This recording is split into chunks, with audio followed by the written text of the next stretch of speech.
Malakas ang tsikahan at bukingan. So, pag napanood nila yun, lahat ng ginawa namin dun, nagawa ko na. Revelasyon at confession. Ako kasi hindi ko masabi kasi nakaya ko before na 10 months, wala talaga eh. Yung kunyari halimbawa yung nasasarapan kami, talaga yung hindi yung ungol na fake talaga. Kasi minsan kailangan kong gawin yung ungol na totoo. Dito lang sa walang atrasan sa telling, sa chika, super galing. Ang Avantel Galing!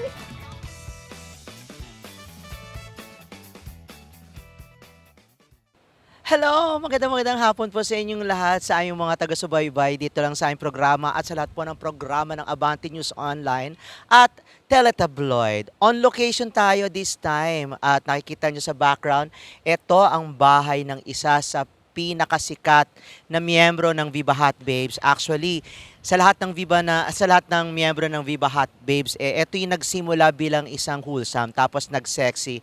Pero kita nyo naman, 'di ba? Ang lawak na ng narating niya, nag-politics, nag-business, tapos nagkaroon ng bahay. Mapag-uusapan natin yan lahat. At alam niyo naman kung sino ito, di ba? Walang iba kundi si Miss Andrea Del Rosario. Kaya kung ano man ang magiging interview natin, nako, wag niyong palalagpasin. Kaya tutok lang sa aming show kung saan walang atrasan sa telling, sa chika super galing, and this is your host, Ray Fresh Pumaloy, ang Abantel Liling! Tara!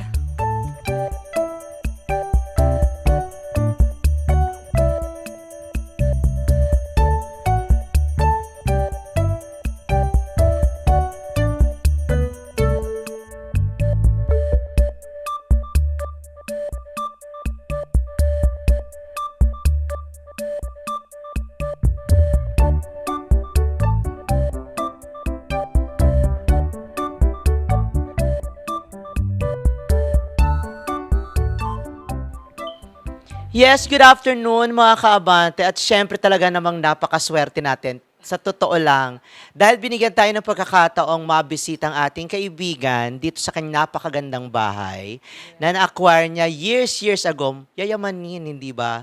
And until now, simula nung nakilala ko siya sa Viva at until now, hindi pa rin nagbabago ang kanyang init ng pagmamahal sa aming mga media, especially to me at sa iba pa. Siyempre, naku, baka matapos tayo na parang tribute to, di ba? Please welcome.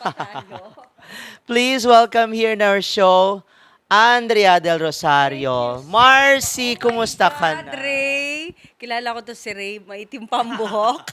Puti-putinan, di ba? Ako din actually, naka-ano lang tayo, naka-dye, di ba? But yeah, it's been a while and we've been friends for a long time. It's nice to have you again. Oo nga, thank you. Napakaganda ng bahay mo, no? And talaga namang yayamanin. Ah, nag-wonder ako dahil iilan ka lang sa mga Viva Stars, sa mga Viva Hot Babes na parang feeling ko may magandang buhay at an early age na hindi ka naman ganon baguhan sa showbiz pero naka-acquire ka ng pasabi nating magandang property, yung mga tipong ganon. Paano mo ginawa? I'm not gonna get into the details of what I own or how I owned it. The ano lang here is, syempre I've been very smart when it comes to handling my finances because although my father, syempre may kaya siya, they separated, my mom and my dad. And ang naging role ko sa family is to somehow manage it. So, ganun ang history. We have properties and meron din kami sa Kalatagan wherein kung saan ako tumakbo, di ba, naging vice mayor ako. My family somehow is there or yung mga natira kasi most of them are in America. I still have my uncle na katabi ng dad ko. Parang ganun. But yeah, that's always been my job to somehow be the, ano ba, yung handler ng finances ng family. So, ibig sabihin, meron ka na dati at the same time, in-enhance mo lang at dinagdag mo yung earnings mo sa showbiz. You can say that. You can say that. Ako nag-aasikaso ng rentals ng mom ko, ng mga ganon. So hindi pala ikaw yung tipo ng artistang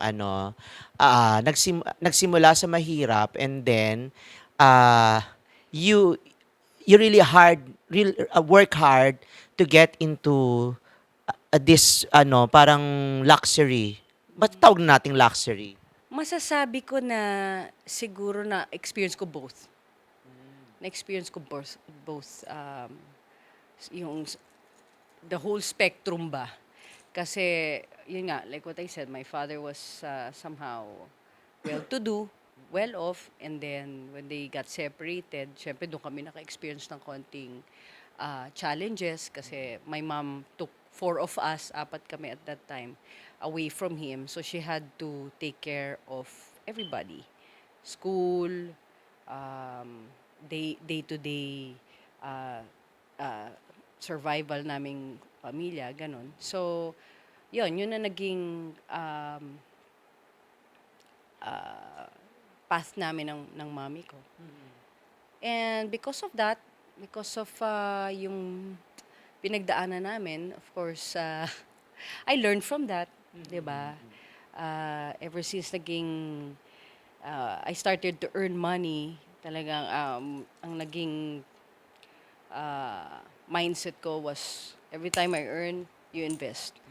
And because I know how fast we spend money, di ba?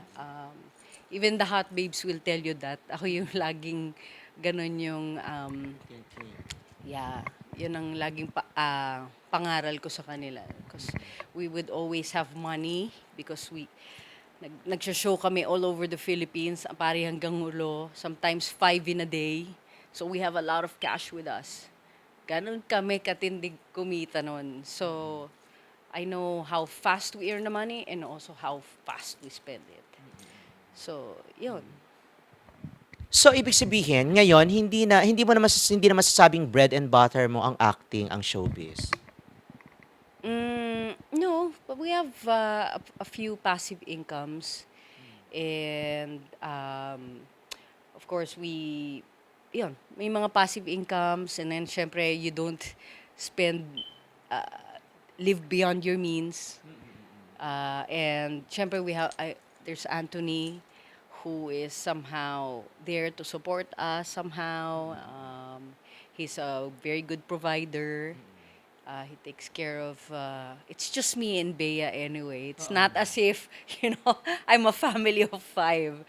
So, he's a very good partner in life. Nabanggit mo si Bea. Alam mo, nag-worry ako ha. May iba naman tayo ng usapan. Nag-worry ako kasi nag-post ka sa Facebook na nasa hospital si Bea. Na parang depressed ka and then you're calling the mercy of God. Ano nangyari? Kung babalikan naman natin yung history ni Bea, di ba alam naman natin she was born with a rare congenital disease back in the day. Which is called the jejunal atresia. So, ano na to? Blessing na yung life ni Bea that she's with me right now. I'm able to see her grow up. And it's just that, recently, medyo parang deja vu ito. May nakita na namang parang a bit of complication. And parang series yan eh. Maraming mga episodes na nangyari sa kanya that was pointing into that, na merong complications na nangyayari sa kanya. And ayun, lo and behold, nakita namin just early this year na meron pala siyang I don't know if I'm supposed to say, kasi sabi na, she's at the age na parang sabi niya, Mom, I hope you can talk to me about this. In time, I would like to share it to people. But sana ako magde-decide kung kailan ko i-share. Yan. So, before, ano eh, when she was younger, I can just say it. But, so basically, she had a complication sa gut ulit niya. It was solved, and she's okay, but she's leaving for America to hopefully have it checked again. Second, third opinion. So she'll be leaving actually this month for that. Pero for now, okay naman siya. Okay naman siya, pero may mga gusto pa kaming masagot. Why it happened? Is it related to the first one? Will it ever happen again? Tapos yung future plans for her. There were things na tinanggal that would affect, certain plans in her future. So, paano namin paano siya magmo-move forward because of those surgeries or dun sa mga ginawa sa kanya. Alam mo, I admire your guts tsaka yung pagiging open-minded mo regarding to discuss these things na alam naman natin na marami ring kapupulutan yung mga nanay na may pinagdadaanan ng ganito. Oo. Lagi ko nga sinasabi, we'll never get lost if we go back to the scripture.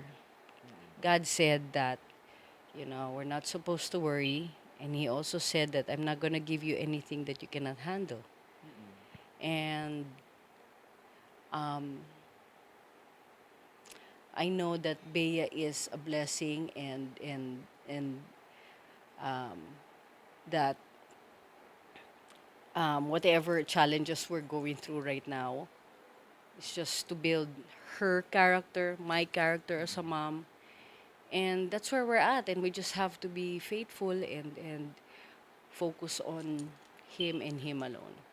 Because wala sa kamay namin eh. Wala sa kamay natin ang mangyayari sa buhay natin. All I know is this last surgery, God was with us, and He gave her a second chance in life.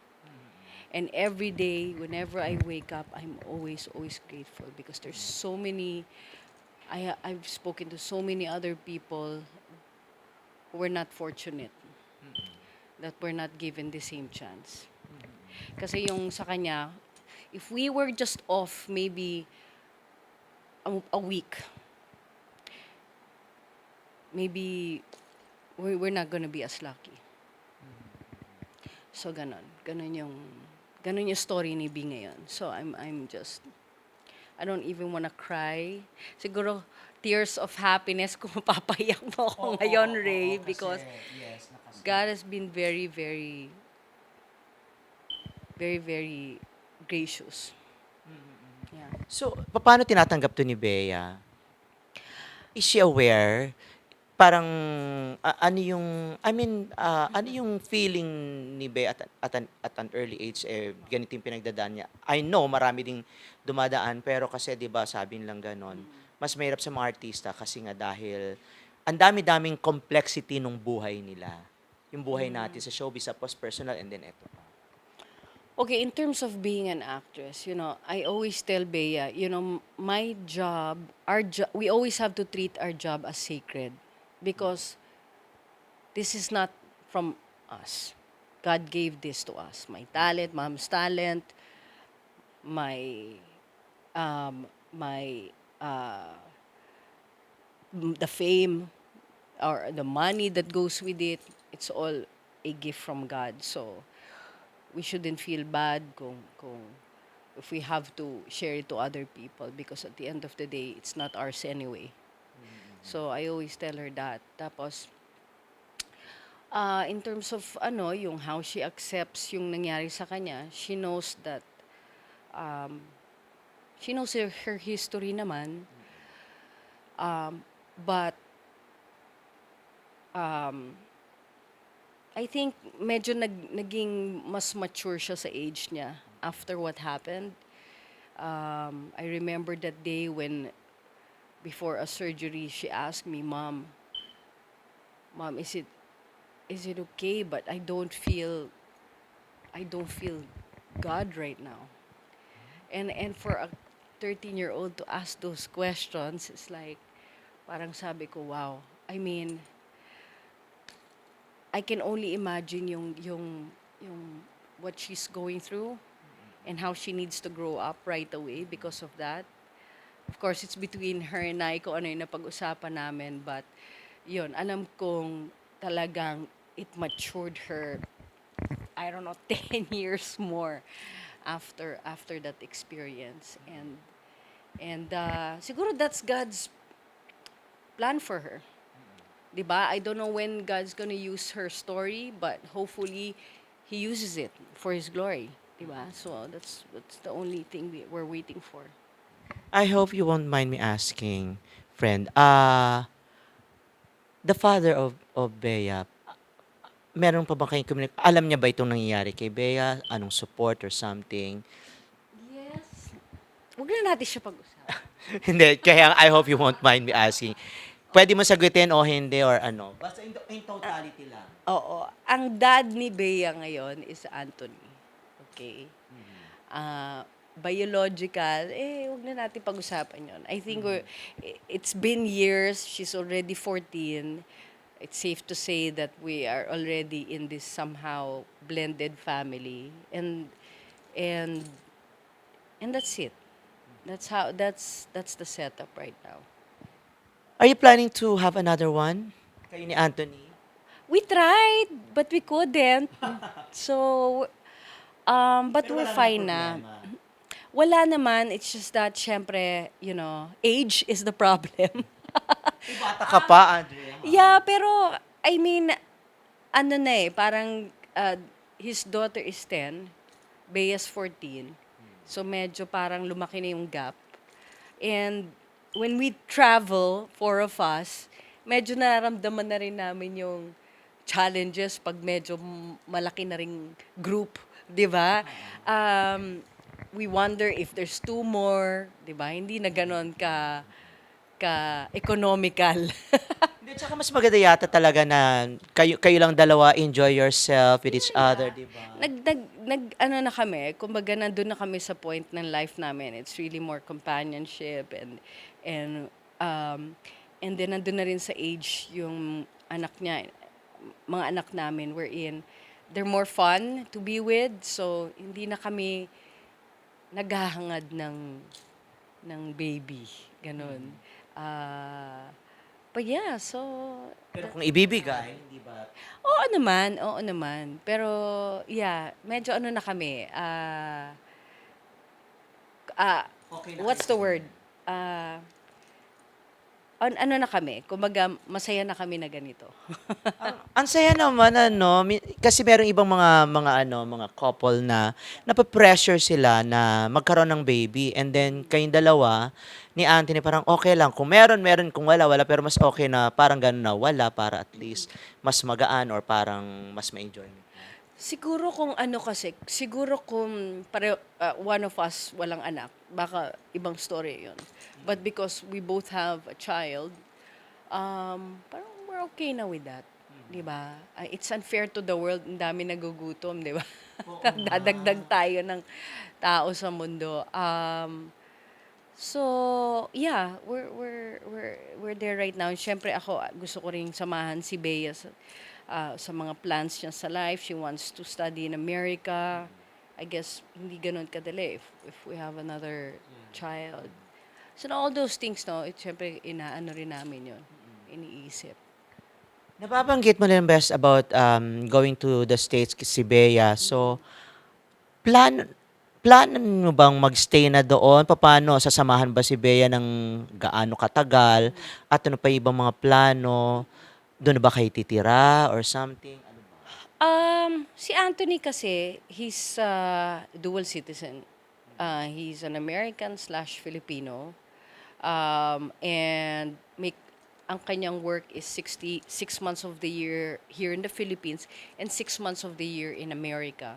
Actually, paalis siya nitong May because they will have tournaments. So, he plays for a family in Chicago wherein they tour also the whole America. Ganon. So, ayun, because he's my partner, of course, in the near future, we would wanna be together and hopefully,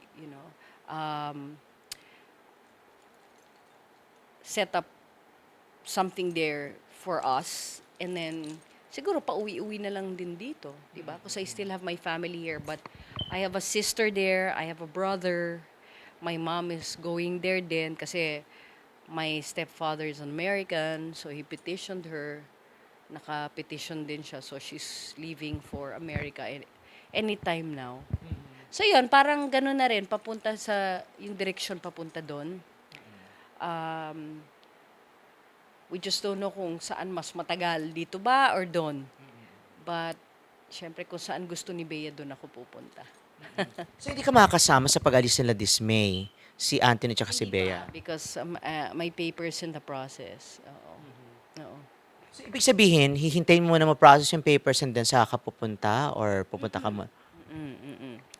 So, ganun. Who's gonna take care of Bea? Anthony. Okay. Oo. Wait naman ni Anthony. Anthony and yung anak niya. So, silang tatlo. Oo. And then, Tito Tony, who's the dad of Anthony, will be there. My brother is there. So, ganun. Medyo puno yung bahay. They have a house there kasi. So waiting ka na lang, siguro mga ilang months pa, no? Yeah, oo. I'm not in a rush. Kasi alam mo naman, nagtatrabaho rin ako dito. I just finished the soap opera with GMA 7. So, ano naman ako, kumbaga marami pa akong kailangang asikasuhin before I move to that direction. Nakikita mo ba sarili mo na katulad ni Ai at saka ni Rufa May? Na gano'n. Di ba yung mga gano'n? I don't know nga eh. Di ba sina Carol Banawa, hindi ba who else, sina Bani Paras, yung mga tipong gano'n.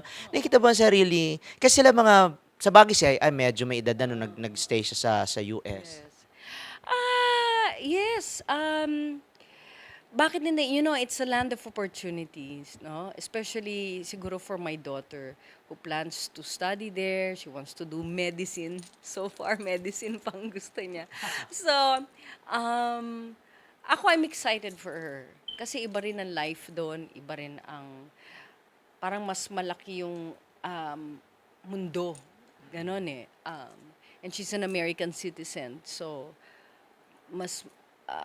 that's how I see it. Parang mas maraming opportunities for her. So yeah, parang naging baliktad yung mundo namin. Ako yung nakasunod sa kanya. Anak, sa mo gusto. Ganon eh.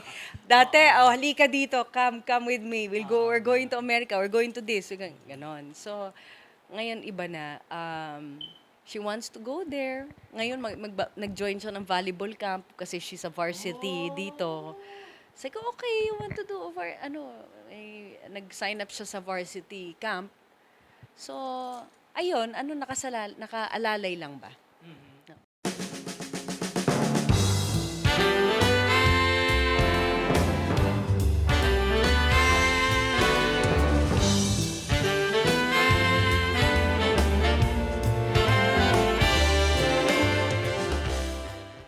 And we are back. At kanina nga po ay na-interview natin ang aking kaibigan. Napakaganda at napaka-sexy.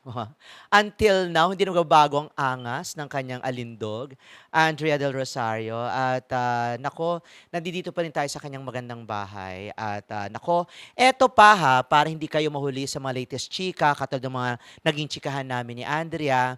Tumutok lang kayo ngayon dahil maray pang chikang ganap dito sa social media or Sokga with Maxi Jupiter. Pasok, Maxi.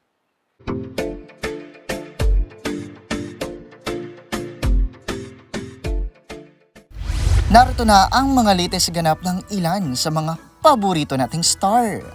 Sweet to the max ang mensahe ni Cassie Legaspi para sa bestie niyang si Darren Espanto na nag-celebrate ng birthday nitong Friday, May 24. Sa isang Instagram story, binati nito ng happy birthday ang kapamilya star sabay tinawag na the total package. Bagamat short ang greetings ni Cassie, may pasundot naman ito kay Darren na don't forget to pace yourself and take care of yourself. Emosyonal namang inalala ni Bianca Umali ang kanyang mga namayapang magulang sa isang IG post. Tampok dito ang lumang larawan ng kanyang ama at ina na tinawag niyang angels sa unang bahagi ng kanyang caption. Saad pa niya, habang lumilipas daw ang panahon, mas nagiging mahirap daw para sa kanya na iproseso ang mga bagay. Pero dagdag naman ni Bianca, tanggap niya raw na ang lahat ng mga bagay ay nangyayari ng may rason. Nires baka naman ni Andy Eigenman ang kanyang bashers na wala pa ring tigil sa pagtawag sa kanya ng losyang. Sa IG post ng dating aktres, ibinahagi nito ang kanyang simpleng OOTD look with matching panunopla sa caption. Hanas niya, mas tatawagin niya raw na komportable chic ang kanyang sarili kaysa magpa-apekto sa sinasabi ng iba na pinapabayaan na niya ang kanyang self. Ako si Maxi Jupiter para sa mga showbiz chika dito sa Aban Tililing.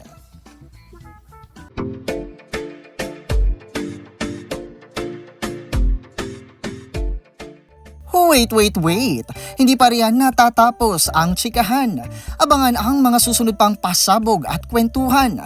Kasama pa rin sina Ray Pumaloy at ang nag-iisang Andrea Del Rosario. Dahil sa programang ito, walang atrasan sa tiling. At sa tsikang super galing ang Abante Liling. Malakas ang tsikahan at bukingan. So pag napanood nila yon, lahat ng ginawa namin doon, nagawa ko na. Revelasyon at confession. Ako kasi hindi ko masabi kasi nakaya ko before na 10 months, wala talaga eh. Yung kunyari halimbawa yung nasasarapan kami, talaga yung hindi yung ungol na fake talaga. Kasi minsan kailangan kong gawin yung ungol na totoo. Dito lang sa walang atrasan sa telling, sa chika, super galing. Ang Abante